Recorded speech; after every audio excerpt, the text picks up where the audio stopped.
All right, Dermot.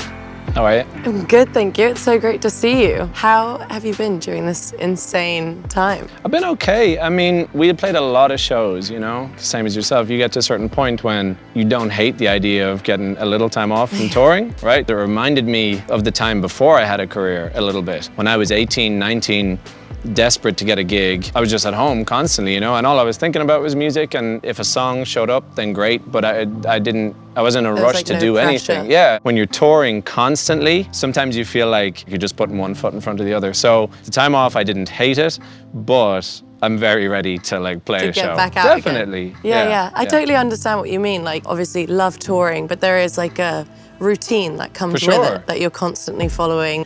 I think it's like the crowds and the audience and the fans that make every night unique, or like make it special. Yeah, totally. Do you remember the first time we actually met? For sure, yeah, in London. Yep, you were kind of starting out, well, not starting out, you already had like a major song out that everybody was raving about. Nice one. But you were doing a showcase. You moved me to tears. Nice. It was just amazing. Tell me like a little bit about, you know, your growth as an artist and how your sound has developed. Like, I know that you're really influenced by hip hop and rap, and I just wanted to know a bit more about that. I think I'm searching for sincerity and passion across the board. That's why hip hop stands out to me, because it's just so real and gritty, and I just really warm to it, and I think it's just true kind of artistry. Yeah, I would love to know what your first hip hop show was that you ever went to. Mine was Method Man and Redman. Wow. They came to Kosovo. Wow. It was my first ever show that I'd been to. Everyone was there, like the whole city went down there. Sure. The first show I ever went to was Westlife, which is a different vibe entirely.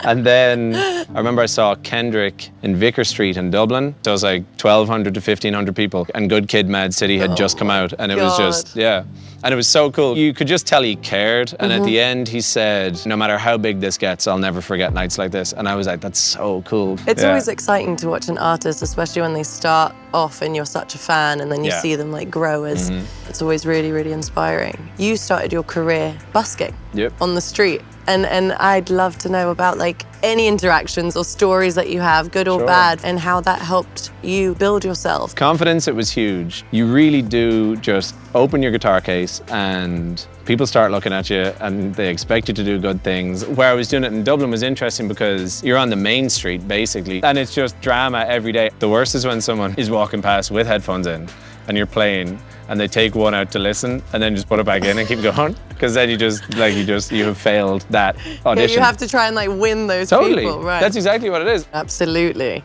Do you have a favorite city or a favorite venue to perform in? We played a venue in Brooklyn called King's Theatre. It was like the prettiest room I've ever been in. It was very special. Like, the venue manager was there and he explained the whole venue and how it came about. Have you performed at Coco in Camden? No, I never did, no. Because I grew up in Camden, so I'd go see all the shows there. I saw J. Cole and I saw Bruno Mars. That was just one that I was like really attached to, that I was like, I really need to perform Coco.